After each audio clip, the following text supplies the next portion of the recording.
யாக்கோபு 5 அதிகாரம் 17 வசனத்தில் எலியா நம்மை போல பாடுள்ள மனுஷனாக இருந்தும் 3 வருஷம் 6 மாதமும் மழை பெய்யாதபடி கருத்தாய் ஜெபம் பண்ணினார். கருத்துள்ள ஜெபம் குறித்து நாம் ஆழமாக தியானித்துக் கொண்டிருக்கிறோம். அந்த கருத்துள்ள ஜெபத்துக்குள்ளே என்னென்ன பகுதிகள் இருக்கிறது என்பதை குறித்து நாம் தியானித்துக் கொண்டிருக்கிறோம். முதல் பகுதியில் பார்த்தோம், ஆயத்தம் தேவை. ஜெபம் முன்பதாக ஒவ்வொருவரும் தன்னை ஆயத்தப்படுத்திக் கொள்ள வேண்டும். இடத்தையும் நேரத்தையும் சரிப்படுத்திக் கொள்ள வேண்டும். எலியா அப்படித்தான் செய்தார். பலிபீடத்தை செப்பனிட்டார். கர்த்தரை நோக்கி ஜெபம் முன்னாடி பலிபீடத்தை செப்பனிட்டார் என்று வேதம் சொல்லுகிறது. ஆகவே நாமும் ஜெபம் பண்றதுக்கு முன்னதாக நாம் நம்முடைய வாழ்க்கையை சரிப்படுத்தி ஜெபிப்பதற்கு நேரத்தையும் இடத்தையும் நாம் ஆயத்தப்படுத்தியிருக்க வேண்டும். இரண்டாவது ஞாயிற்றுக்கிழமை தியானித்தோம், தனக்காக விண்ணப்பம் பண்ண வேண்டும். தன்னை ஆராய்ந்து பார்த்து தன்னுடைய குறைகளை சரிப்படுத்துவதற்கு நம்மை ஒப்புக் கொடுக்கிற ஜெபம், அது விண்ணப்பம். அடுத்து நாம் மூன்றாவது கடந்த வாரத்தில் பார்த்தோம், வேண்டுதல் செய்கிறதா இருக்க வேண்டும். வேண்டுதல் மற்றவர்களுக்காக நாம் தேவனிடத்துல நாம் பரிந்து பேசுகிற ஒரு ஜெபம். இன்று கடைசியாக இந்த கருத்துள்ள ஜெபத்துக்குள்ள இன்னொரு காரியத்தை சொல்லி இந்த வாரத்தோட முடிவடைகிறது. கர்த்தருக்கு ஸ்தோத்திரம். எசேக்கியேல் 22 அதிகாரம் 30 எடுத்தவர்கள் வாசிக்கலாம். எசேக்கியேல் 22 அதிகாரம் 30வது வசனம், நான் தேசத்தை அழிக்காதபடிக்கு திறப்பிலே நிற்கவும் சுவரை அடைக்கவும் தக்கதாக ஒரு மனுஷனை தேடினேன், ஒருவனையும் காணேன். இந்த ஜெபம் என்ன ஜெபம்? திறப்பிலே நிற்கிற ஒரு ஜெபம் அல்லது மன்றாட்டின் ஜெபம். அல்லேலூயா, கர்த்தருக்கு ஸ்தோத்திரம். இந்த ஜெபத்திற்கு ஆண்டவர் நம்மை அழைக்கிறார். அல்லேலூயா. விண்ணப்பத்திற்காக நாம் மனிதனுக்காக நாம் விண்ணப்பம் பண்ணுகிறோம். நமக்காக, மற்றவர்களுக்காக வேண்டுதல், இவையெல்லாம் இருந்தாலும் இவையெல்லாம் கடந்து போகிற ஒரு ஜெபத்தின் அனுபவம், அது ஒரு மன்றாட்டின் ஜெபம். அது திறப்பில் இருக்கிற ஒரு ஜெபம். ஆமென். அல்லேலூயா, அல்லேலூயா, கர்த்தருக்கு ஸ்தோத்திரம். அந்த வசனம் தெளிவா சொல்லுகிறது, தேசத்தை அழிக்காதபடிக்கு திறப்பிலே நிற்கவும் சுவரை அடைக்கவும் தக்கதாக ஒரு மனுஷனை தேடினேன், ஒருவனையும் காணேன். தேசத்தை அழிக்காதபடிக்கு பல மனுஷர் தேவையில்லை, ஒரு மனுஷன் போதும் அந்த தேசம் அழியாமல் காக்கப்படும் என்று. உங்க குடும்பத்துல எல்லாரும் ஜெபம் பண்ண முடியாவிட்டாலும் உங்க வீடு அழியாமல் இருப்பதற்கு ஒரு மனுஷன், உங்க வீட்டுல ஒருவன் திறப்பில் இருக்கிற ஒரு மனுஷனை ஆண்டவர் தேடுகிறார். உங்க பகுதியில், உங்க தேசம், உங்கள் பட்டணம், உங்களுடைய கிராமங்கள் அழிக்கப்படாமல் இருக்க திறப்பில் இருக்கிறதற்கு ஒரே ஒரு மனுஷனை அவர் தேடுகிறார். அவனுடைய கோபத்துக்கு ஆளாகும் பொழுது தேசம் அழிவை நோக்கி போகிறது. தேசம் அழிவை நோக்கி போகும் பொழுது ஒரு புறத்திலே ஆண்டவர் பங்களாகிறார். அவருடைய கோபத்துக்கு ஆளாகிற அந்த தேசத்தின் மேல அவர் பரிதாபப்படுகிறார். இதற்காக ஒரு மனுஷனாவது என் சமூகத்தில் வந்து இந்த தேசம் அழியாமல் இருப்பதற்கு என் சமூகத்தில் வருவானா என்று ஆண்டவர் ஒரு புறத்திலே அங்கலாய்த்துக் கொண்டிருக்கிறார். அல்லேலூயா, அல்லேலூயா, கர்த்தருக்கு ஸ்தோத்திரம் உண்டாவதாக. வேதத்திலே ஆபிரகாமை குறித்து வேதம் சொல்லுகிறது, ஆபிரகாமின் தேவன் நேசித்தார், தேவனுடைய சிநேகிதன் என்று அழைக்கப்பட்டார். ஆபிரகாமுக்கு தேவன் தம்முடைய ரகசியத்தை வெளிப்படுத்தினார். அவனை சந்திக்க வரும் பொழுது தூதர்களை அனுப்பினார். தூதர்கள் ஆபிரகாமை சந்தித்தார்கள். தூதர்கள் சொன்னார்கள், சோதோம் கொமோரா பட்டணத்தின் பாவங்கள் கூக்குரல்கள் தேவனுடைய சன்னிதானத்தில் எட்டியிருக்கிறது. இந்த பட்டணங்களை அழிப்பதற்காக நாம் இறங்கி வந்திருக்கிறோம் என்று சொன்னார்கள். அல்லேலூயா. அந்த பட்டணத்திலே நுழைவாசலே தன் சகோடைய மகன் லோத்துவும் குடியிருந்தார். அதை மனதில் வைத்துக் கொண்டு ஆபிரகாம் தேவனுக்குமாக நிற்கிறான், திறப்பிலே நிற்கிறான். அவன் கேட்கிறான் தூதனை பார்த்து, சோதோம் கொமோரா பட்டணத்திலே ஒருவேளை 50 நீதிமான்கள் இருந்தால் அந்த தேசத்தை அழிப்பீரோ என்று கேட்கிறான். அதற்கு அந்த தூதன் சொல்லுகிறான், 50 நீதிமான்கள் நிமித்தம் அந்த பட்டணத்தை நான் அழிக்க மாட்டேன். தொடர்ந்து இவன் விடல, தொடர்ந்து போராடுகிறான், மன்றாடுகிறான். அந்த தேசத்தை எப்படியாவது காப்பாற்ற வேண்டும். அந்த சோதோம் கொமோரா பட்டணம் தேவனுடைய கோபத்திலிருந்து அதை காப்பாற்ற வேண்டும், அழிவிலிருந்து அது மீட்கப்பட வேண்டும் என்று அந்த தேசத்துக்காக பாரத்தோடு ஆபிரகாம் மீண்டும் மீண்டும் தொடர்ந்து அவன் வேண்டிக் கொண்டே இருக்கிறான்.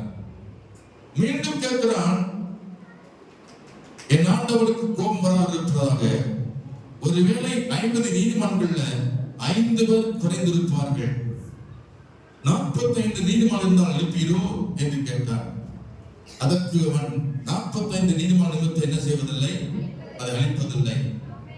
தொடர்ந்து ஆபிரகாமிடமில்லை, மறுபடியும் போராடுகிறான். என் ஆண்டவனே, இன்னும் ஒருவரை கேட்கிறேன், ஒருவேளை 40 நீதிமான் இருந்தால் அதை அழிப்பீரோ என்று கேட்கிறார். ஆதியாகமம் நீங்கள் படித்து பார்த்தால் ஆதியாகமம் 18ஆம் அதிகாரம் 20 முதல் 33ஆம் வசனங்கள் வரைக்கும் நான் சொல்லுகிறது அதில் இருக்கிறது, வாசிக்க வேண்டாம்.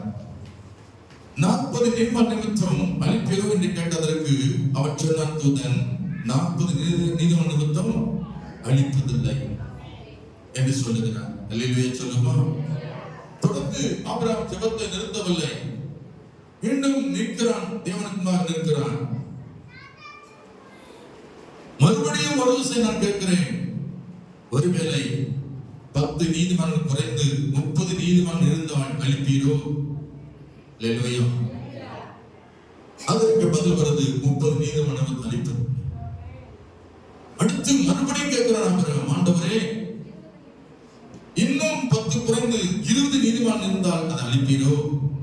அதற்கு 20 நீதிமான் நிமித்தம் அழிப்பதில்லை என்று சொல்லுகிறார். கடைசியாக சொல்றான், என் ஆண்டவனுக்கு கோபம் வராதிருப்பதாக, ஒருவேளை அந்த 20 10 நீதிமான் குறைந்திருந்தால், ஒரு 10 தான் இருக்கான்னு சொன்னா, 10 நீதிமான் இருக்கான்னு சொன்னா அதை அழிப்பீரோ? அதற்கு அவன் சொன்னான், 10 நீதிமான் நிமித்தம் அழிப்பதில்லை என்று சொன்னான். ஆனால் அந்த 10 நீதிமான் கூட அந்த எங்கள்ல சோதோம் கொமோரா பட்டணத்தில் இல்லை. அல்லேலூயா சொல்லுமா. ஆகவே தேவனுடைய கோபம் இறங்கி வந்து, வானத்திலிருந்து அக்கினி இறங்கி வந்து சோதோமையும் கொமோராவையும் எரித்து போட்டது. அங்கிருக்கிற ஜனங்கள் அழிந்து சாம்பலாய் போனார்கள்.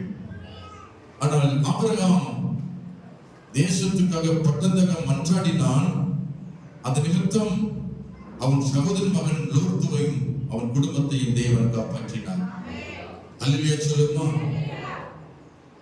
ஒருவேளை இந்த ஆபிரகாம் திறப்பிலே நின்றாமல் தேவனிடத்துல மன்றாடி இல்லாவிட்டால் இந்த லோத்து குடும்பம் அழிந்திருக்க கூடும். அல்லேலூயா. இவன் முயற்சி செய்தான், முழு பட்டணத்தை காப்பாற்ற வேண்டும் என்று. ஆபிரகாம் பாரத்தோடு தேவ சமூகத்தில் அவன் இருக்கிறான். ஆனால் முழுவதும் அவனால் காப்பாற்ற முடியவில்லை. ஒரே ஒரு குடும்பம் மாத்திரம்தான் காப்பாற்றப்பட முடிந்தது. கர்த்தருக்கு ஸ்தோத்திரம். அல்லேலூயா சொல்லுமா. அல்லேலூயா, அல்லேலூயா. இந்த ஆபிரகாம் கர்த்தருடைய திறப்பின் வாசலில் நின்றவன். கர்த்தருக்காக நாம் எழும்பும் பொழுது அதுதான் திறப்பில் இருக்கிற ஒரு ஜெபம். ஒருவேளை தனக்காக நாம் ஜெபிக்கலாம், விண்ணப்பம் பண்ணலாம், மற்றவர்களுக்காக வேண்டல் பண்ணலாம், பரிந்து பேசலாம். ஆனால் இதெல்லாம் கடந்து நாம் தேவனோடு போராடி யுத்த ஜெபம், மன்றாட்டு ஜெபம், இடைவிடாமல் அவரோடு இணைந்து தொடர்ந்து அவருடைய பாரத்தை அறிந்து உணர்ந்து ஜெபிக்கிற ஒரு ஜெபம், அதான் மன்றாட்டு ஜெபம். அல்லேலூயா, அல்லேலூயா. ரெண்டு காரியங்களுக்காக இந்த மன்றாட்டு ஜெபம், திறப்பில் என்று ஜெபிக்கிற ஜெபம் ஏற்படுத்தப்படுகிறது. ஒன்று, ரட்சிக்கப்பட வேண்டும். தேசம் அழிவுக்கு நேராய் போய் கொண்டிருக்கிறது. அந்த தேசத்திலே ஜனங்கள் எல்லாம் ரட்சிக்கப்பட வேண்டும். இன்னொரு இரண்டாவது காரியம், தேவனுடைய கோபத்திற்கு ஆளான தேசங்கள் காப்பாற்றப்பட வேண்டும். அல்லேலூயா. ஒரு புறத்திலே இந்த திறப்பின் வாயில் இருக்கிற ஜெபம் என்பது ரட்சிக்கப்படாத தேசங்கள், பட்டணங்கள், கிராமங்கள் ரட்சிக்கப்படுவதற்காக திறப்பிலே நிற்கிறோம். அல்லேலூயா, அல்லேலூயா. இரண்டாவது, கர்த்தர் அழிப்பேன் என்று சொல்லிவிட்டார், அது அழிய போகிறது அந்த பட்டணம். ஒருவேளை கர்த்தர் மனமிறங்க வேண்டும் என்று விரும்பி இதற்காக எழுந்து ஒருவன் அந்த பட்டணத்துக்காக கர்த்தர் நோக்கி இடைவிடாமல் மன்றாடி தேவனை நோக்கி அபயமிடுகிற ஒரு காரியம்தான் இந்த மன்றாட்டின் ஜெபம். அல்லேலூயா சொல்லுவோம். எல்லா விசுவாச இடத்திலும் தன் இதயத்தின் பாரத்தை பகிர்ந்து கொள்ள மாட்டார். தேவனோடு ஐக்கியமாய் சிநேகமாய் இருக்கிறவங்க யாரோ அவங்களோடு தான் தன்னுடைய இதயத்தின் பாரத்தை பகிர்ந்து கொள்வார். ஆபிரகாம் தேவனுடைய சிநேகர் என்னப்பட்டார், நல்ல நண்பராயிருந்தார், சிநேகராயிருந்தார். ஆகவே தான் தன்னுடைய இதயத்தில் இருக்கிறதை நடக்க ஒரு சம்பவத்தை ஆபிரகாமுக்கு மறைக்காமல் வெளிப்படுத்தினார். அல்லேலூயா சொல்லுமா, அல்லேலூயா. நம்ம நாட்டுல சுனாமி அலை வந்துச்சு. சுனாமி அலை வந்தது எத்தனை பேருக்கு தெரியும்? அது எந்த வருஷம் தெரியுமா உங்களுக்கு? 2020 21 வந்துச்சா? 2004 2005 எந்த வருஷம்? 2020 2004. அதுல சுனாமி அலை வந்து அநேக உயிர்கள் அழிக்கப்பட்டது. ஆனா யாருமே தீர்க்கதரிசனம் சொல்லல. கர்த்தர் என்னோட பேசினாரு. என்னுடைய தரிசனத்துல அவர் சொன்னாரு, இதோ ஜலத்தினாலே ஜனங்கள் அழிக்க போகிறேன். அப்பொழுது அந்த அழிப்பதற்கு வெள்ளங்கள் புரண்டு வருகிறது. ஒவ்வொருத்தரும் அழித்துக் கொண்டே வருகிறது. எல்லாரும் ஓடுறாங்க. நாங்க ஒரு சின்ன மேட்ல நிக்கிறோம், நின்று கொண்டிருக்கிறோம். ஆனால் அந்த இடம் முழுவதும் தண்ணீர் வெள்ளம் போல் புரண்டு வந்து ஒவ்வொரு பகுதியை அழிச்சுக்கிட்டே வருவதை என் கண்ணில் பார்த்து கொண்டே இருக்கிறேன். எனக்கு பயம் வருது. அந்த தண்ணி என் பக்கத்தில் வந்துருமோ என்று பயந்து கொண்டு நானின் மனைவி ஒரு மேட்ல நிற்கிறோம். ஆனால் வேதனையா இருக்கிறது. ஏதோ சம்பவம் நடக்க போகுது என்று இது எப்படி இந்த உலகம் தாங்க போது தெரியலையே. இந்த ஜலம் எப்போ வத்தி போகுது, எப்ப இந்த வெள்ளம் குறைய போதே என்று சொல்லி ஒரு புறத்தில் அங்காளித்துக் கொண்டிருக்கிறோம். பிடுக்கிட்டு நான் விழித்துக் கொண்டேன். இந்த தரிசனமானது அது நிறைவேறதை நான் பார்த்தேன். டிசம்பர் மாதத்துல இந்த சம்பவம் நடந்ததை நான் கேள்விப்பட்டோம்.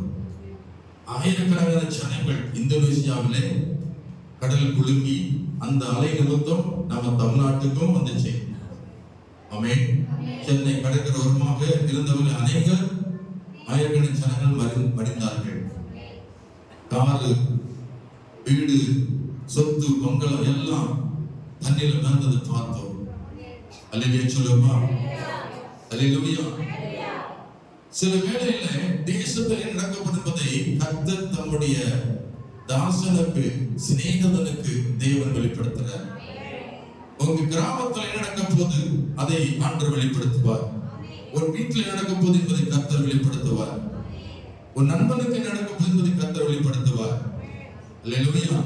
உனக்கு என்ன நடக்க போகுது என்பதை கர்த்தர் வெளிப்படுத்துவார். அல்லேலூயா, அல்லேலூயா. யாருக்கு வெளிப்படுத்துவார்? ஜெபிக்கிற பிள்ளைகளோடு வெளிப்படுத்துவார். திறப்பில் நின்று ஜெபிக்கக்கூடிய, உத்தராத்தோடு ஜெபிக்கக்கூடிய பிள்ளைகளோடு கர்த்தர் வெளிப்படுத்துவார். ஆத்ம பாரங்களோடு கர்த்தர் வெளிப்படுத்துவார். சுயநலம் இல்லாமல் பிறருக்காக மன்றாடுகிற, தேசத்து குறித்த பாரம் உள்ள பிள்ளைகளோடு, தன்னுடைய ஊரை குறித்த பாரம், ஜனங்கள் குறித்த பாரம் உள்ள பிள்ளைகளோட கர்த்தர் ஷேர் பண்ணுகிறார். அல்லேலூயா. அவை திறப்பில் நிற்கக்கூடிய ஒரு ஜெபம் தான். ஸ்தோத்திரம். சுவரை அடைக்கத்தக்கதான ஒரு ஜெபம். ஏன் சுவரை அடைக்கத்தக்கதாக என்ற வார்த்தை வருகிறது? வெள்ளம் புரண்டு வரும் பொழுது அதை தடுப்பது எது? சொல்லுங்க. வெள்ளம் புரண்டு வரும்போது அதை தடுப்பது என்னது? சுவர். அமைச்சுமா, சுவர் தடுப்பாக இருந்தால் தான் அந்த வெள்ளம் என்ன செய்யாது? வராது. அப்ப அந்த சுவர் என்பது யாரு? நீங்கள் நானும். அல்லேலூயா, அல்லேலூயா. அருமையான கர்த்தருடைய பிள்ளைகளே, மோசே குறித்து வேதம் என்ன சொல்லுகிறது? யாத்திரா புஸ்தகம் 32ஆம் அதிகாரத்தில் 30 முதல் 35 வசனம் வரை பார்க்கிறோம். இஸ்ரவேல் ஜனங்கள் கன்றுக்குட்டியை வார்த்தார்கள், கன்றுக்குட்டியை தெய்வமாய் கொண்டாடினார்கள். கர்த்தரை விட்டு அவர்கள் பொன்னினால் உருவேற்படுத்தி கன்றுக்குட்டியை உருவாக்கி அதை தெய்வமாய் நினைத்து அதை வணங்கினார்களாம்.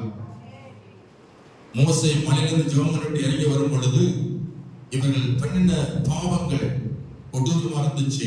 கர்த்தருடைய கோபம் ஒன்று இறங்கிற்று. ஆகவே கன்றுக்குட்டியை வார்த்து வணங்கின எல்லாரையும் ஆண்டவர் அநேகரை அழித்தார், கொன்று குவித்தார் என்று வேதம் சொல்லுகிறது. அல்லேலூயா. இது நிமித்தம் மோசே தேவ சமூகத்தில் போய் விழுகிறார். மீதி எஞ்சிருக்கிற ஜனங்களை பார்த்து சொல்ற, உங்களுக்காக மன்றாட போகிறேன், கர்த்தர் ஒருவேளை மன்னிப்பாரா என்பது தெரியல, நான் போய் எப்பொழுது போல மலையில் போய் நான் ஜெபம் பண்றேன் என்று சொல்லி திறப்பில் என்று ஜெபிக்க மோசே மலைக்கு ஏறினான். மலையில் ஏறி தேவ சமூகத்தில் சொல்றான். வாசித்து பாருங்கள் 30 வசனம், யாத்திரா 32 அதிகாரத்துல 30 முதல் 35 வரைக்கும். மறுநாளில் மோசே ஜனங்களை நோக்கி சொல்லுங்க, என்ன சொன்னா?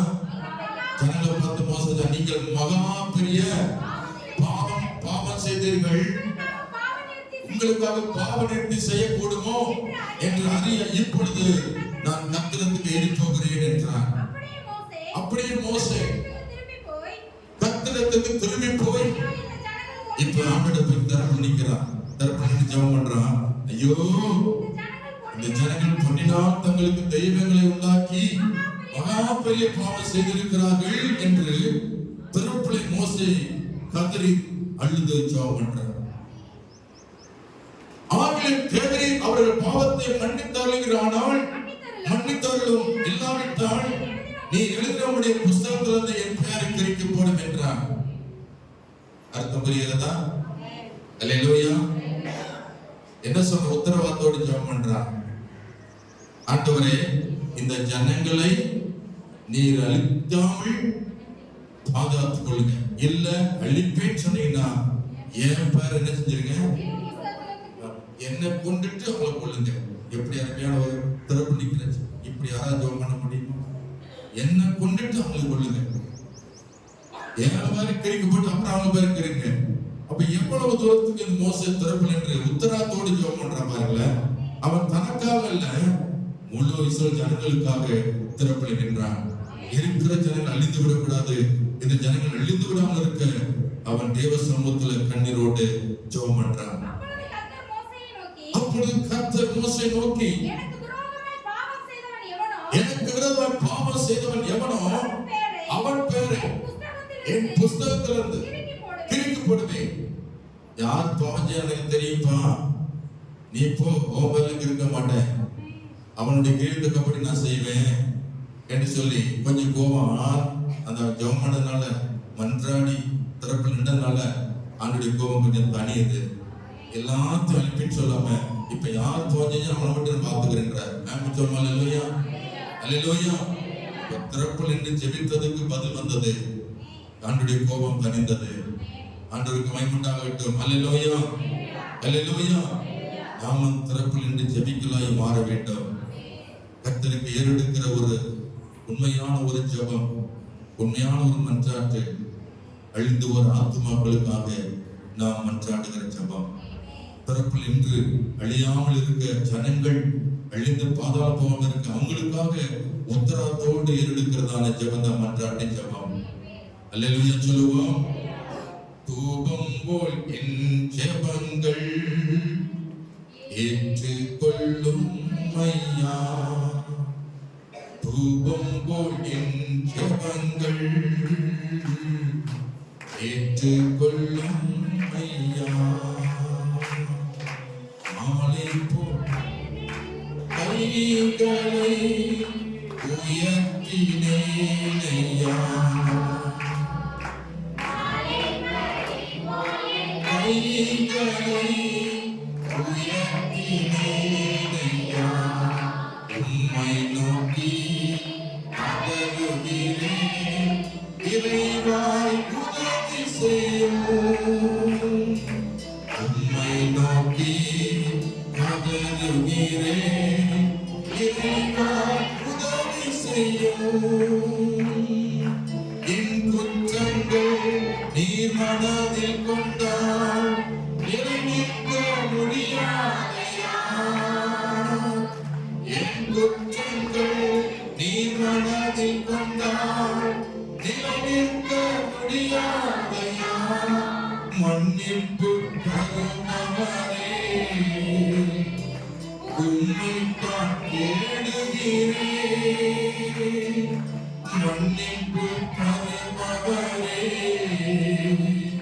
உம்மைத்தான் தேடுகிறேன்,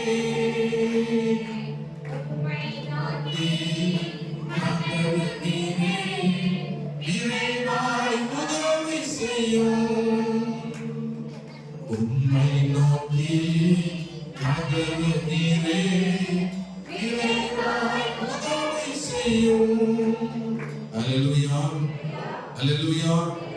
ஏசாயாவை குறித்து நாம் வேதத்தில் வாசிக்கிறோம்.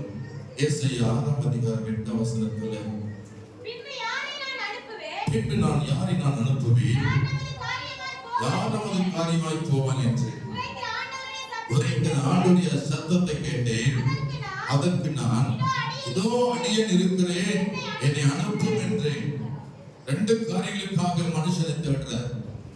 ஒன்று, தேசம் அழியாமல் இருக்க ஒருவன் என் சமூகத்துல வந்து நிற்பானா. அடுத்து ஸ்தோத்திரம், அவருடைய ஊழியத்தை செய்வதற்காக, அவருடைய வார்த்தைகளை அறிவிப்பதற்காக, தேசத்தில் இருக்கிற ஜனங்களை மீட்டு கொண்டு வர யாரை நான் அனுப்புவேன் என்று ஆண்டவர் ஒவ்வொரு மனுஷனை தேடுறார். ஆமென் சொல்லுமா. உங்களெல்லாம் அனுப்புனா எனக்கு போவீங்களா? யாராவது அனுப்புனா ஆண்டவரே என்னால ஒண்ணுமே செய்ய முடியும்.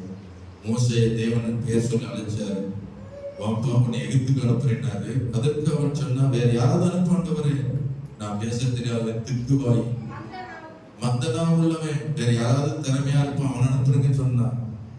ஆண்டோட கோவப்பட்டு அவனை கொல்ல பார்த்தாரு மோசே. எவனை கர்த்தர் அழைத்தாரோ அவன் நான் கண்டிப்பா போய் ஆகணும். அப்படி போகாவிட்டால் அவனுடைய கோபம் இறங்கும். அல்லேலூயா.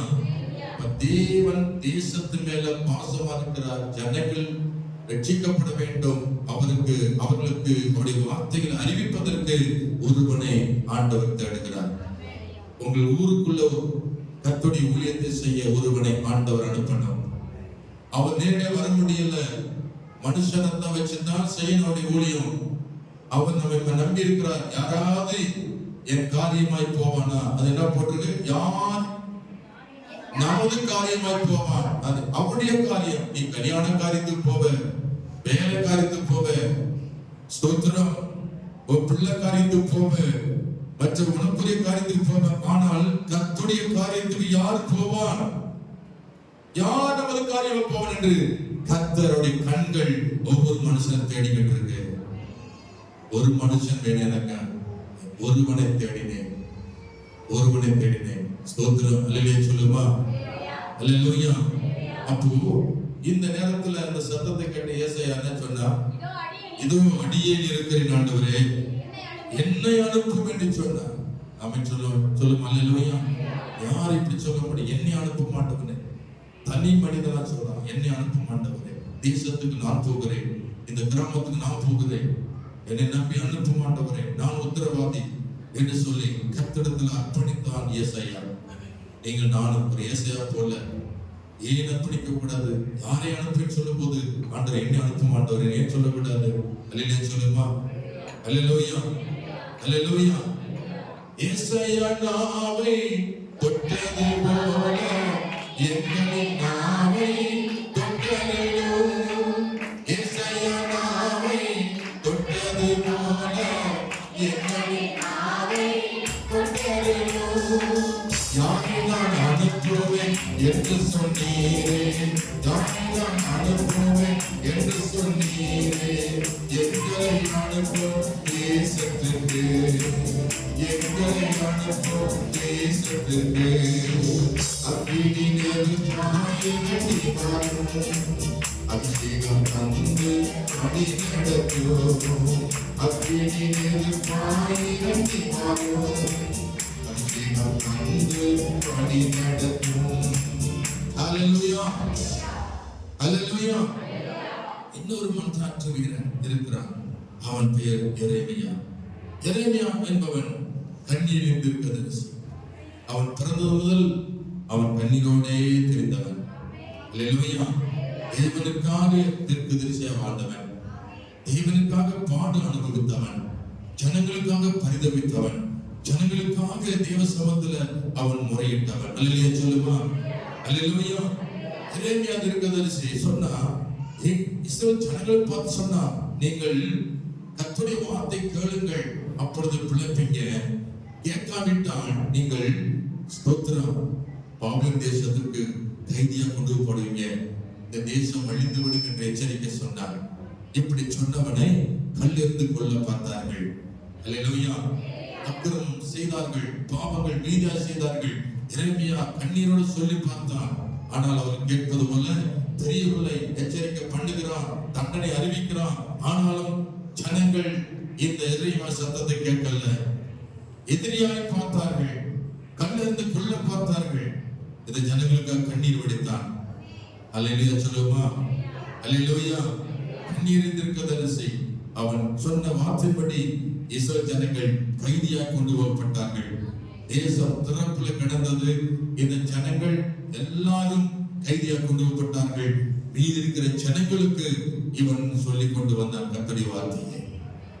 அல்லேலூயா சொல்லுமா. சிறைப்பட்டவர்களுக்கும் கர்த்தருடைய வார்த்தையை சொன்னான், சிறைப்படுவதற்கு முன்னாடி சொன்னான். ஆனால் எந்த வார்த்தையை ஜனங்கள் கேட்கவே இல்லை. எனவே கர்த்தர் எரேமியா பார்த்து பேசினாரு. எரேமியா புஸ்தகத்துல நீங்கள் படித்து பார்த்தால் 7ஆம் அதிகாரம் 16-17 வாசிக்கிறோம். எரேமியா 7ஆம் அதிகாரம் 16-17. நீ இந்த ஜனத்துக்காக என்ன செய்ய வேண்டாம்?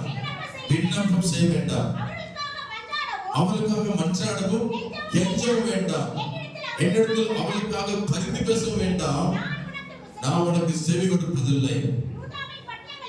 பாருங்க, ஆண்டவர்கிட்ட மன்றாடுகிறான், கெஞ்சுகிறான், இருக்கிற ஜனங்களையாவது காப்பாத்துங்க ஆண்டவரே என்று சொல்லி திறப்பில் என்று ஜெபம் பண்ணுகிறான். ஆனா கர்த்தர் சொல்றாரு, இந்த ஜனங்களும் கீழ்ப்படி இல்லை, அவங்களுக்காக என்ன செய்ய வேண்டாம்? கெஞ்ச வேண்டாம், மன்றாட வேண்டாம், விண்ணப்பம் பண்ண வேண்டாம், அவளுக்காக பரிந்து பேச வேண்டாம், நான் உனக்கு செவி கொடுப்பதில்லை. பாத்தீங்க எப்படி இருக்கு? சிலருக்காக நாம் ஜெபம் பண்ணாலும் கர்த்தர் கேட்க மாட்டார். அவன் அக்கிரமக்காரனே, அவனுக்கு ஏன் ஜெபம் பண்ற? அவன் மறந்துட மாட்டான், அவனுக்கு ஜெபம் பண்றது வேஸ்ட், நீ பண்ணாலும் கேட்க மாட்டேன் என்று சொல்லுகிறார் எரேமியா பார்த்து. இந்த ஜனங்கள் அந்த அளவுக்கு அக்கிரமங்களையும் பாவங்களையும் மிகுதியா செய்வதனால் அவளுக்காக நாம் மன்றாடினாலும் கர்த்தர் சிலவல்ல நம்முடைய ஜெபத்தை கேட்க மாட்டேங்கிறார். நாம் தேவ சமூகத்தில் மனம் திரும்பி கர்த்தரிடத்தில் கண்ணீரோடு தாழ்மையை ஒப்பு கொடுத்தால் ஒழிய அழிவிலிருந்து நாம் காப்பாற்றப்பட முடியாது. தேவன் தாழ்மையில் அவனுக்கு கிருபை அளிக்கிறார். கர்த்தருக்கு ஸ்தோத்திரம். அல்லேலூயா அல்லேலூயா. கர்த்தருக்கு மகிமை உண்டாவதாக. எரேமியாவுடைய ஜெபம் எப்படிப்பட்டதா இருக்கிறது? 9:1 வாசித்து பார்க்கும்போது, என் தண்ணீரும் எங்கள் கண்கள் கண்ணீருச்சுமானால் நலமாயிருக்கும். அப்பொழுது என் ஜனமாகிய குமாரத்தி கொலையுண்ண கொடுத்தல் நிமித்தம் நான் இரவு பகலும் அழுவே. அப்ப இவனுக்கு என்ன பேரு? கண்ணீரின் தீர்க்கதரிசி. அவன் மனைவிக்கு ஆளு இல்ல, பிள்ளைகளுக்கு ஆளு. அவனுக்கு மனைவி பிள்ளைகள் இல்ல. அவன் அழுதது எதற்காக தான்? ஜனங்களுக்காக அழுதான். திறப்பலில் நின்று அழுதான், கெஞ்சினான், மன்றாடினான். கர்த்தருக்கு ஸ்தோத்திரம். இப்படிப்பட்ட தீர்க்கதரிசியாக நாமும் இருக்க கர்த்தர் விரும்புகிறார். அல்லேலூயா. ஜனங்களுக்காக கண்ணீர் வடித்து திறப்பில் இருக்கிற மனுஷனை அவர் தேடுகிறார். கர்த்தருக்காக நாம் மன்றாடி ஜெபிக்கிற பிள்ளைகளாய் நாம் மாற வேண்டும். யோனாவை குறித்து வேதம் சொல்கிறது, நினிவே பட்டணம் பாவத்தினால் நிறைந்த பட்டணம், நினிவே காப்பாற்ற ஆண்டவர் யோனாவை அனுப்புகிறார். அல்லேலூயா. நினிவே பட்டணத்தார் செய்த அக்கிரமங்கள் மிகுதி என்று வேதம் சொல்லுகிறது. நினிவே பட்டணத்தை அழிப்பதற்கு தேவன் சித்தம் கொண்டார். ஒருவேளை இந்த ஜனங்கள் திரும்பினால் அழிவிலிருந்து அவர்கள் காக்கப்படலாம். எனவே கர்த்தர் ஒரு மனுஷனை தேடினார். நினிவே பட்டணம் காக்கப்பட யாரை தேடினாரு? யோனாவை தேடினார். ஆமென். யோனாவை தேடி கண்டுபிடித்து யோனாவின் புஸ்தகம் 1 அதிகாரம் 1-2 வசனங்கள் சொல்லுகிறது. அமித்தாயின் குமாரனாகிய யோனாவுக்கு கர்த்தருடைய வார்த்தை உண்டாகி அவர், நீ எழுந்து மகா நகரமாகிய நினிவேக்கு போய் அதற்கு விரோதமாய் பிரசங்கி, அவருடைய அக்கிரமம் என் சமூகத்தில் வந்து எட்டினது என்றார். அல்லேலூயா சொல்லுவோம். இப்ப பாருங்க, கர்த்தர் யோனாவை ஆண்டவர் தெரிந்து கொண்டார். இவன் தப்பித்து ஓடலாம் நினைச்சான். அல்லேலூயா. கர்த்தர் அனுப்பின அந்த தேசத்துக்கு போகாம எங்க போறான்? தரிசீசுக்கு போக கப்பல் ஏறினான். கர்த்தர் விட்டாரா? அல்லேலூயா. கர்த்தர் விட்டாரா? ஆமென். கடல் கொந்தளித்தது, கப்பல் கவிழ்ந்ததாக பிரச்சனை நடந்தது. எனவே யாரால் வந்தது கண்டுபிடிக்கப்பட்டு யோனாவை தூக்கி கடலில் போட்டார்கள். கடல் போட்டபோது அந்த யோனாவை மீன் விழுங்கி விட்டது. ஏனெனில் கர்த்தர் மீனுக்கு கட்டளையிட்டார். அல்லேலூயா. அல்லேலூயா. அவன் மீன் வைத்த 3 நாட்களாக கிடந்தான். சாப்பிடாம ருசியாம குடியாம அந்த மீன் வயிற்றில் கிடந்தான். மீன் வயிற்றில் கிடந்தே அவன் மன்றாடுகிறான். ஜெபம் பண்றான், ஆண்டவரே மன்னியும், இனிமேல் அப்படி போக மாட்டேன். நீ சொன்ன இடத்துக்கு நான் போவேன். இந்த மீன் வயிற்றிலிருந்து மாத்திரம் என்னை விடுவியும் என்று சொல்லி, இந்த நெருக்கத்திலிருந்து என்னை விடுவியும் ஆண்டவரே, இதுல கிடந்து சாகுறேன்னு சொல்லி ஜெபம் பண்றான்.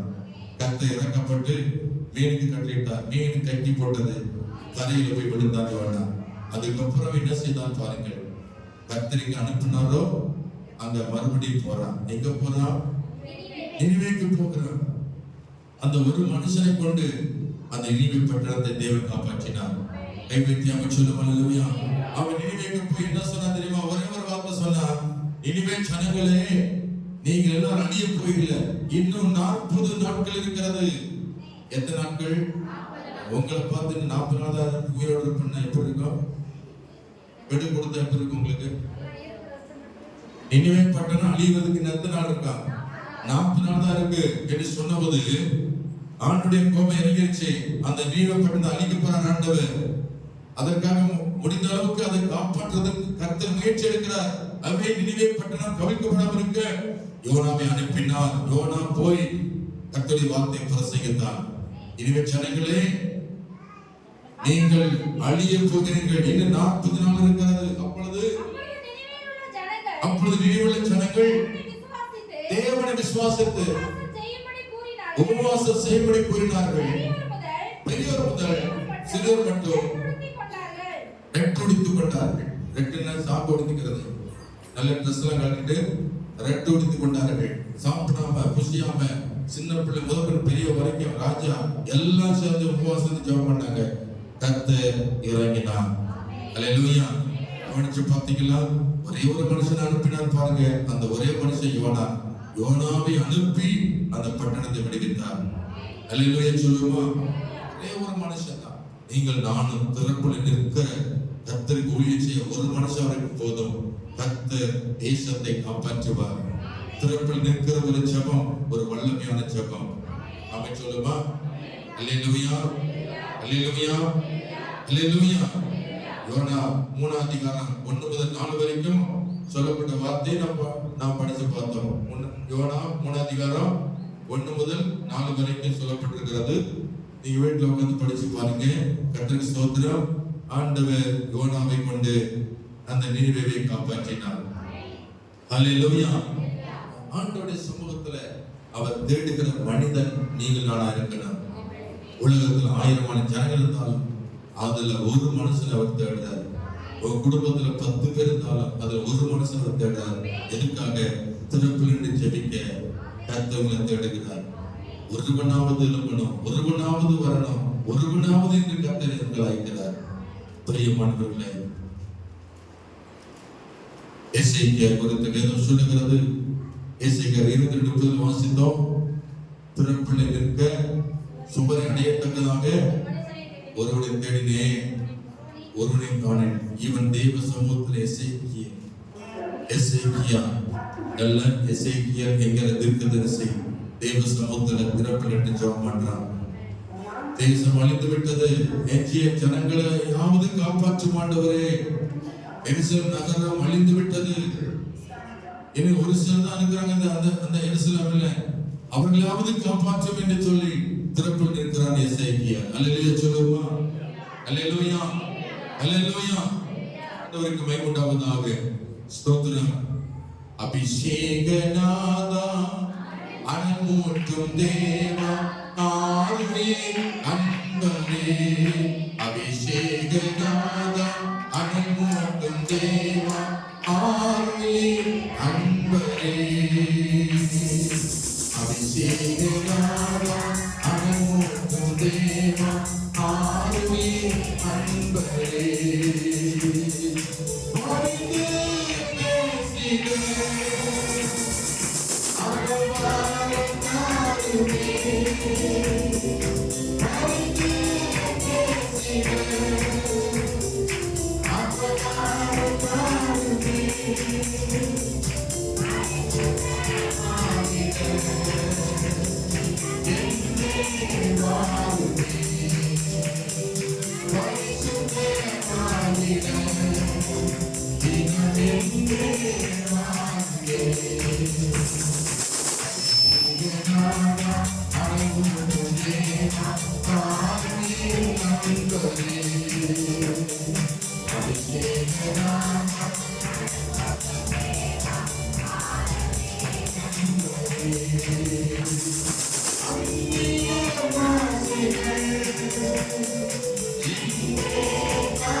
மத்தேயு 15:10 வாசிக்கிறோம்.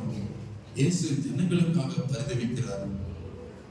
இந்த ஜனங்கள் பூமியில் அவர் சூழ்ந்து போகவர்களே என்று சொல்லி தன்னை நம்பி வந்த ஜனங்கள் மேல அவர் பரிதவித்தார். அல்லேலூயா, அல்லேலூயா. மேய்ப்பன் இல்லாத ஆடுகளை போல் இருக்கிற தமது ஜனங்களுக்காக அவர் பரிதவித்தார். நீங்கள் நானும் ஜனங்களுக்காக பரிதவிக்கவா இருக்க வேண்டும். எந்த ஒரு மனுஷனை எதிரியாக பார்க்க கூடாது. அவர் எல்லாம் தேவனால் படைக்கப்பட்டவர்கள். அவங்க அழிந்து பாதாளம் போகக்கூடாது. அவங்க அழிந்து நரகத்துக்கு போய்விடக்கூடாது. அவர்களுக்காக திறப்பில் என்று ஜெபிக்கக்கூடிய தேவ மனுஷனாய் உங்களை என்னை அவர் அழைத்திருக்கிறார். அல்லேலூயா, அல்லேலூயா. நாம் முக்கியத்துவம் ஆத்மாவுக்கு முக்கியம் கொடுக்க வேண்டும். ஆத்மா விளையாட பெற்றது. அந்த ஆத்மா சாத்தானோடு சேர்ந்து நரகத்து போய்விடாதே. அது ஆண்டுடைய சொத்து. அது ஆண்டவர் படைக்கப்பட்ட ஆத்மா. அந்த ஆத்மாவுக்காக நாம் உத்தரவாதம் பண்ண வேண்டும். திறப்பில் என்ன ஜெபிக்க வேண்டும். அப்படிப்பட்ட திறப்பில் ஜெபிக்கிற ஜெபத்தை தேவன் கேட்டு கர்த்தர் தேசத்தை அழிக்க மாட்டார். ஜனங்களை ஆண்டவர் பாதுகாப்பார். அல்லேலூயா. தேவ கோபத்திலிருந்து நீங்கள் நானும் நாம் தப்புவிப்போம். கர்த்தர் நம்மை தப்புவிப்பார். அல்லேலூயா சொல்லுவோமா? அல்லேலூயா, அல்லேலூயா. அது மார்க் 8:2 இருக்கிறது. மார்க் 6:34 இருக்கிறது. இயேசு கிறிஸ்து ஜனங்களுக்காக பரிதவிக்கிறவராய் இருந்தார். உங்களுக்காக இயேசு பரிதவிக்கிறார். பிரியமானவர்களே, இந்த ஜெபம் ஒரு மன்றாட்டின் ஜெபம். ஆத்ம பாரத்தை சுமக்கிற ஒரு ஜெபம். தேசத்தின் மேல பாரம் உள்ளவர்களின் ஜெபம். அழியாமல் இருப்பதற்காக எடுக்கிற ஜெபம். திறப்பில் இருக்கிற ஜெபம்.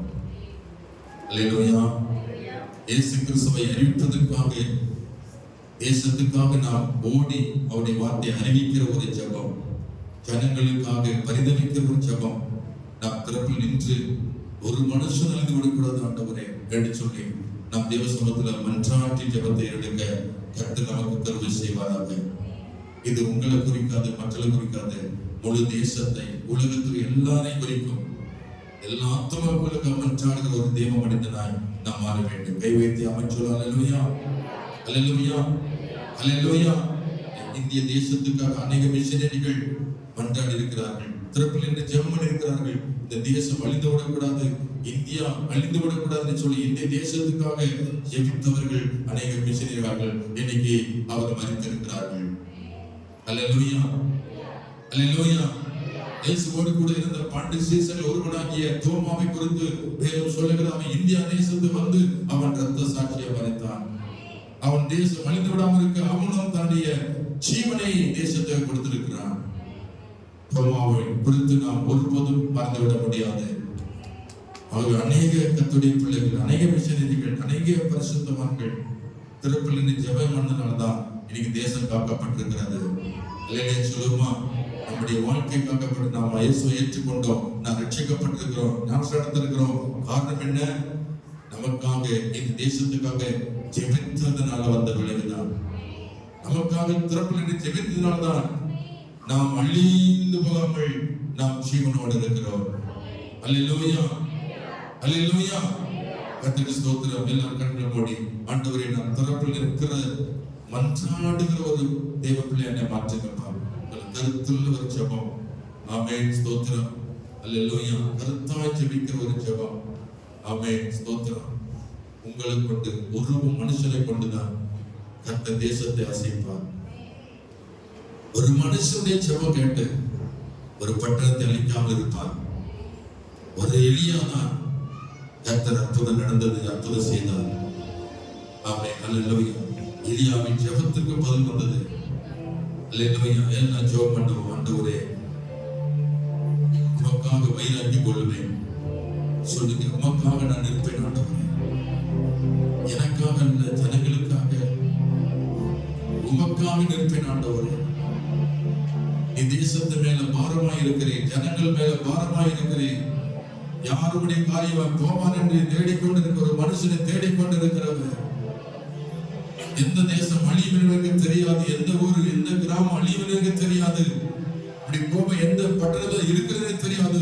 ஆனால் உம்மோடு ஐக்கியமா இருக்கிற உண்மை நேசிக்கிற பிள்ளைக்கு ரகசியத்தை வெளிப்படுத்தி அந்த பட்டணத்துக்காக, அந்த கிராமங்களுக்காக ஆண்டவரே எந்த பிரதிபலன் எதிர்பாராமல் கண்ணீரோடு உத்தரவாதத்தோடு ஆண்டவர் தனித்து நின்று உணவருடைய ஜெபிக்கக்கூடிய ஒரு மனுஷனாக நீங்கள் மாற்ற வல்லவராக இருக்கிறேன். சொல்லுவோம். இயேசுவை என்னை மன்றாற்றி ஜெபங்களை மாற்றுங்கப்பா. நான் கண்ணீரோடு மன்றாடி ஜெபிக்கிற பிள்ளையை மாற்றுங்கப்பா. நான் சுயநலவாதியா ஜெபிக்கிறதா இல்ல. ஆண்டவரே, உடைய இதய துடிப்பை அறிந்து, ஆண்டவரே உடைய அங்கலாய்த்து உணர்ந்து, ஆண்டவர் நாங்கள் பிறப்பு நிற்கக்கூடிய மனுஷனாக எங்களை மாற்ற வேண்டும். எல்லாம் ஜெபம் பண்ணுவோம். ஜெப ஆவி ஊற்று ஐயா, ஜெபிக்கணும் ஜெபிக்கணுமே ஜெபமாவி ஊற்றுமையா ஜெபிக்கணும் ஜெபிக்கணுமே ஸ்தோத்திரமே விண்ணப்பஜபம் ஸ்தோத்திரமே விண்ணப்பஜபம் என்னேரமும் நாம் ஏறெடுக்கணும் என்னேரமும் நாம் ஏறெடுக்கணும் ஜெபமாவி ஊற்றுமையா ஜெபிக்கணும் ஜெபிக்கணுமே இன்று ஜெபமாவி ஊற்றுமையா ஜெபிக்கணும் ஜெபிக்கணுமே பிறப்பின் வாசலில் நெருங்கணுமே நெருங்கணுமே தேசத்திற்காய் கதறணுமே என் தேசத்திற்காய் கதறணுமே ஜெபமாவி ஊற்றுமையா ஜெபிக்கணும் ஜெபிக்கணுமே இன்று ஜெபமாவி ஊற்றுமையா ஜெபிக்கணும் ஜெபிக்கணுமே உபவாசித்து உடலை ஒருத்து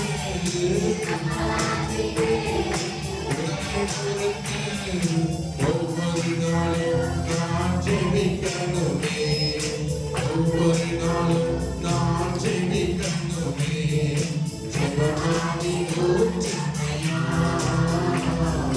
ஜெபிக்கணும் ஜெபிக்கணுமே இன்று ஜெபமாவி ஊற்றுமையா ஜெபிக்கணும் ஜெபிக்கணுமே உள்ளங்கால்கள் உடம்பணுமே உடம்பணுமே கண்கள் எல்லாம் உள்ளமாகணும் என் கண்கள் எல்லாம் உள்ளமாகணும் ஜெபமாவி ஊற்றுமையா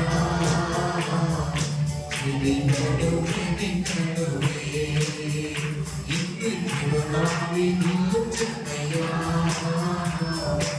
ஜெபிக்கணும் ஜெபிக்கணுமே அருமையான சகோதரர்களே இன்று உங்களை ஏன் உயிரோடு வைத்திருக்கிறார் அநேக ஆத்துமாக்கள் அழியாமல் இருப்பதற்கு உங்களை உயிரோடு வைத்திருக்கிறார் உன்னை நம்பி கர்த்தர் தேசத்துல உன்னை உயிரோடு வைத்திருக்கிறார் நீ திறப்பில் நிற்பாய் என்று நம்பி ஆண்டவரை உயிரோடு வைத்திருக்கிறார் நீ திறப்பில் நிற்பாயா தேசத்துக்காக கதறுவாயா மன்றாட்டு ஜெபம் ஏறெடுப்பாயா மணிக்கணக்கா ஜெபிப்பாயா கண்ணீர் வடித்து ஜெபிப்பாயா அழுது ஜெபிப்பாயா ஜனங்களுக்காக மன்றாடுவாயா ஒரு சுயநலம் பாராமல் தேவனுக்காக எழுந்து நிற்பாயா தேவனுக்காக தேவனுடைய பாரத்தை சுமந்து தேவ சமூகத்தில் எழுந்து நிற்க உன் வாழ்க்கையை அர்ப்பணிப்பாயா ஆண்டவரனை ஏங்குகிறார் மகனே எனக்காக நீ திறப்பு நிற்பாயா என் மகளே எனக்காக திறப்பு நிற்பாயா என்று கர்த்தர் உன்னை கேள்வி கேட்கிறார் நான் நிற்பேன் ஆண்டவரே என்று சொல்லக்கூடியவர்கள் வலது கரத்தை உயர்த்தி காண்பீங்கள் நான் நிற்பேன் ஆண்டவரே ஜனங்களுக்காக நான் மன்றாடுவேன் ஆண்டவரே கண்ணீரோடு ஜெபம் பண்ணி ஆண்டவரே ஐயோ கோடி கோடி ஜனங்கள் நரகத்தை நோக்கி போறாங்களே எங்க ஊர் ஜனங்கள் எல்லாம் அழிந்து போய் கொண்டிருக்கிறாங்களே இவங்களை நினைச்சு நான் வேடிக்கை பார்த்துட்டு இருக்கிறேனே என்னை மட்டும் பார்த்துக்கிட்டு ஒத்து பார்த்துட்டு இருக்கேனே ஏசப்பா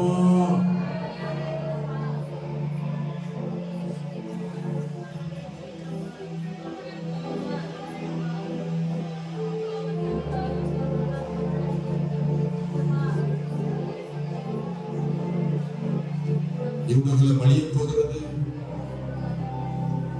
யூதகுலத்தை அழிக்கக்கூடிய ராமன் எழுப்பினான்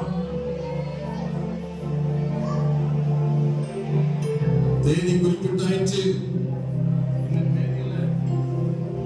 இந்த தேதியில யூதகுலத்தில் அழிக்க வேண்டும் என்று ஆமான் திட்டமிட்டான் யூதகுலம் எல்லாம் நடுங்கினார்கள் அந்த தேதியில் எல்லாம் அழிய போகிறமே கதறினார்கள் வேதம் சொல்லுகிறது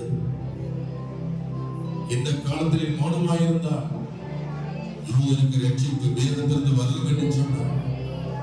எஸ்தர் தேவ சமூகத்துல எஸ்தரை கவனிச்சு பாருங்க.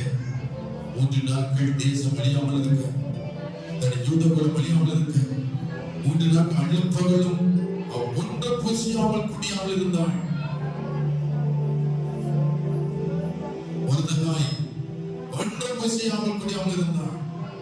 குலம் அழிகிறதே, எப்படி நான் புசிப்பேன், எப்படி நான் சந்தோஷமா இருப்பேன் என்று சொல்லி 3 நாட்கள் அழியும் பகலும் இரவும் பகலும் ஒன்று பூசியாமல் இருந்தார்களா? விளைவு என்ன? ஆறுதலாய் முடிந்தது. ஆமானுடைய திட்டம் பலிக்கவில்லை. நீங்கள் பிறப்பில் என்று ஜெபித்தால் RSS இவர்கள் எடுக்கிற முடிவெல்லாம் தலைகளாய் மாறும். ஏதோ ஒரு மனுஷன் சொன்னானா, மார்ச் மாதம் 1ஆம் தேதி இத்தனை விஷயங்களை கொலை செய்வதை சொல்லியிருக்கிறார்.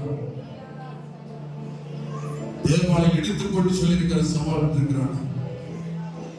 இத்தரப்பினால் நின்றால், இத்தரப்பில் வாசல் நின்றால் நிச்சயமாய் கர்த்தர் விடுதலை கொடுப்பார், விடுதலை கொடுப்பார். ஆமென், ஆமென், ஆமென், அல்லேலூயா. திறப்பில் நின்று கண்ணீர் விடுத்து ஜெபிக்கும் பொழுது, திறப்பில் இருக்கும் பொழுது ஒருவனும் விஷயங்களை கை நீட்டுவதில்லை, ஒருவனும் ஊழியர்களை ஒட்டுவதில்லை, ஒரு கிறிஸ்தவனையும் அழிக்க முடியாது. கர்த்தர் பாதுகாப்பார். அழிவிலிருந்து ஊழியரை பாதுகாப்பார், அழிவிலிருந்து மிஷனரியை பாதுகாப்பார், அழிவிலிருந்து கிறிஸ்தவனை பாதுகாப்பார். ஆனா எவன் திட்டமிட்டானோ தான் வெட்டின குழியில தானா விழுந்தார், அது அவனுக்கு மதுரா மாறிவிடும். கர்த்தர் மாறிவிடுவார், கர்த்தர் மாற்றி அமைத்து விடுவார். அவர் ராஜாக்களை சொல்லி ராஜாக்களை ஏற்படுத்துகிறவர். அவர் சர்வவல்லமை தேவன். இந்த தேவனை குறவை யார் நிற்க முடியும்? அவருடைய ஜனங்களை யார் தொட முடியும்? தெரியுமானே, பிறப்பில் இருந்து ஜெபம் பண்ணி பாருங்க. எல்லாம் கர்த்தர் எல்லாம் மாற்றி விடுவார். பிதாவே, இயேசுவே, பரிசுத்த ஆவியானவரே, அந்த காலங்களுக்காக நாங்கள் ஜெபம் பண்ணுகிறோம். மன்றாட்டின் ஆவியானவர் எங்களுக்கு ஊற்றப்பட வேண்டும். மன்றாட்டின் ஆவியானவர், பிறப்பில் நிற்கக்கூடிய பரிசுத்த ஆவியானவர் எங்களுக்கு ஊற்றப்பட வேண்டும். ஜெபாவினால் எங்களை நிரப்ப வேண்டும். இயேசுவே, ஸ்தோத்திரிக்கிறோம். இந்த சபையானது பிறப்பில் நிற்கக்கூடிய சபையாய் கர்த்தர் மாற்றும்படி நாங்கள் ஜெபம் பண்ணுகிறோம். கர்த்தாவே, அழிந்து ஒரு ஜனங்களை அழிவிலிருந்து பாதுகாத்து கர்த்தாவே திறப்பில் ஜெபிக்கூடிய பிள்ளைகளாய் ஒவ்வொருவரை மாற்றும்படி நாங்கள் ஜெபம் பண்ணுகிறோம். ரட்சிக்கப்படாத தேசத்திற்கு இப்படி வார்த்தை அறிவிக்க நாங்கள் புறப்பட்டு போய் இப்படி வார்த்தை அறிவிக்கப்படியாய் நாங்கள் ஜெபம் பண்ணுகிறோம். எங்களை தாழ்த்தி ஒப்புக் கொடுக்கிறோம். ஆண்டவரே, இயேசு கிறிஸ்துவின் நாமத்தில் ஜெபிக்கிறோம் நல்ல பிதாவே. ஆமென், ஆமென்.